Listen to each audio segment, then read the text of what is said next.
The alarm clock goes off. It is 6:30 in the morning. It is dark outside. It is cold, and your body feels like it has been repeatedly struck by a bag of heavy doorknobs.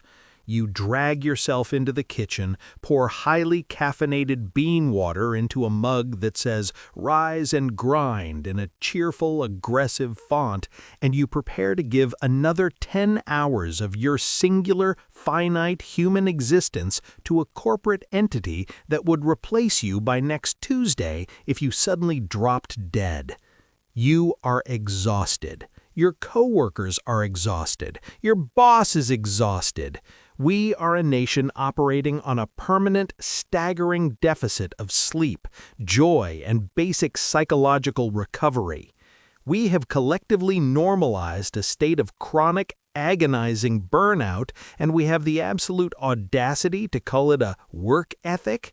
To understand the greatest psychological scam ever pulled on the American workforce, you have to look at how we view the concept of rest. In the United States, rest is not considered a biological necessity. It is considered a sign of weakness. It is treated as a highly suspicious, potentially treasonous luxury that you must fiercely negotiate for, fiercely defend, and ultimately feel incredibly guilty for consuming. Let us look at the legal framework, or rather, the terrifying gaping void where a legal framework should be. The United States is the only advanced industrialized economy on the face of the earth that legally guarantees its citizens exactly 0 days of paid vacation. 0. There is no federal law requiring an employer to give you paid time off, paid sick leave, or paid national holidays.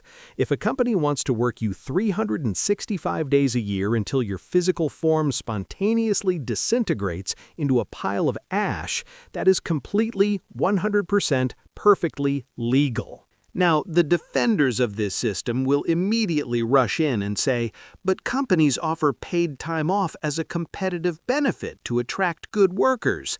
Yes, they do. They dangle a measly 10 days of vacation in front of you like a golden carrot. But here is the truly diabolical part of the American hustle culture. Even when you mathematically earn those days, the system is designed to mathematically punish you for actually taking them. Think about what happens when you try to take a week off in the American corporate machine. You spend the week before your vacation working 14-hour days just to furiously stockpile enough completed tasks so the company does not collapse in your absence. Then you go on vacation, but your phone never stops buzzing. You're sitting on a beach desperately trying to relax, but you are secretly answering emails under your towel because you know that if you don't, you will return to a radioactive inbox of 2,000 unread messages. We operate our businesses on absolute skeleton crews to maximize shareholder profits, which means there is no redundancy. If you leave, your work does not get covered by a robust, well-staffed team. It just piles up on your desk like a ticking time bomb. Or worse, it gets dumped onto your equally exhausted coworkers, which makes you feel guilty for leaving them in the trenches. The result? Over half of all American workers leave their paid vacation days completely unused at the end of the year.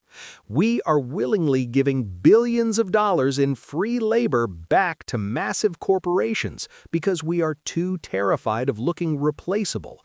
We have been brainwashed into believing that suffering is a metric of value.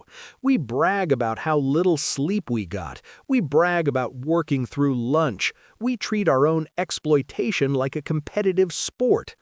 To see what happens when a society actually treats humans like biological organisms instead of disposable industrial machinery, we have to cross the Atlantic.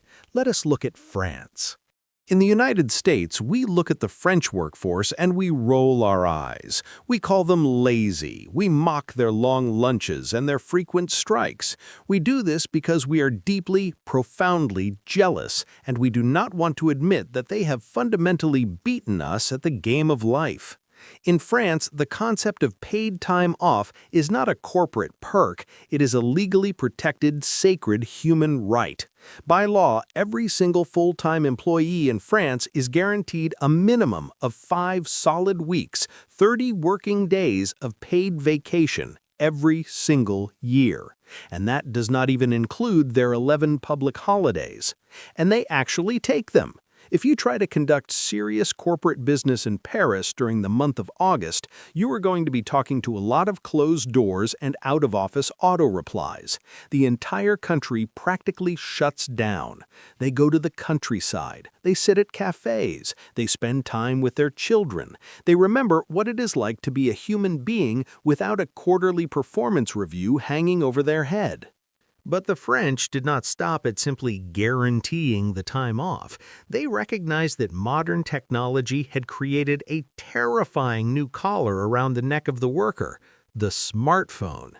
They realized that leaving the office at 5 o'clock means absolutely nothing if your boss can still digitally tap you on the shoulder at 9 o'clock at night while you are trying to eat dinner with your family. So France passed a piece of legislation that sounds like pure, unadulterated science fiction to an American worker. It is called the right to disconnect. Under French labor law, companies with over 50 employees are legally required to establish strict hours when staff are not supposed to send or answer emails.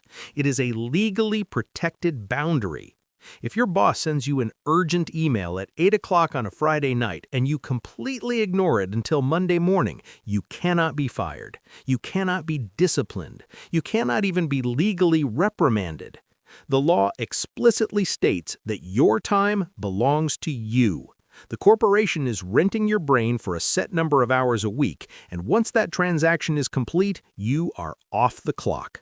Now, the American middle manager is screaming at the screen right now. They are screaming, but the economy! How does anything get done if everyone is on vacation for a month and ignoring emails at night?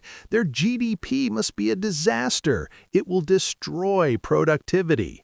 This is the greatest lie of all. This is the cornerstone of the scam. We assume that working more hours automatically equates to generating more value. But human beings are not conveyor belts. We are not designed for sustained, endless output.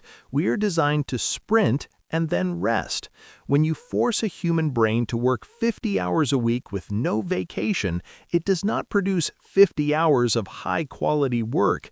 It produces maybe 20 hours of good work and 30 hours of staring blankly at a screen, making mistakes, snapping at colleagues, and operating in a thick fog of cognitive decline.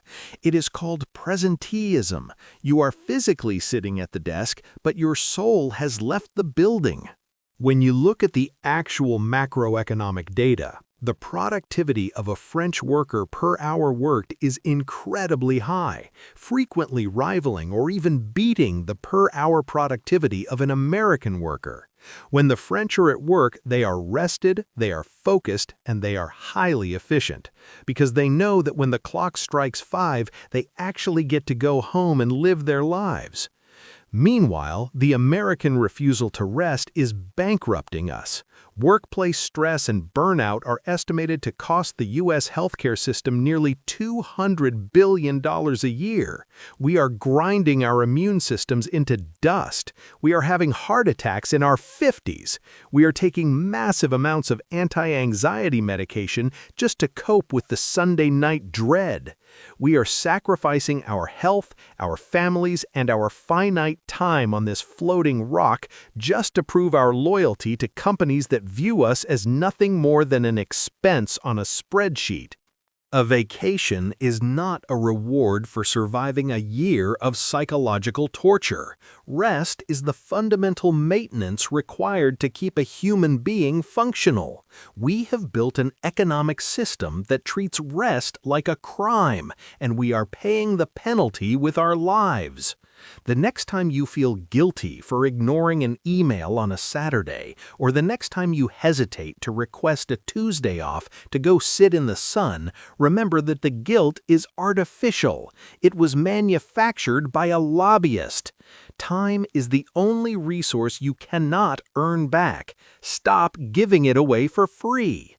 I'm Norman, and I'm going to go stare at a wall for an hour. Do not text me.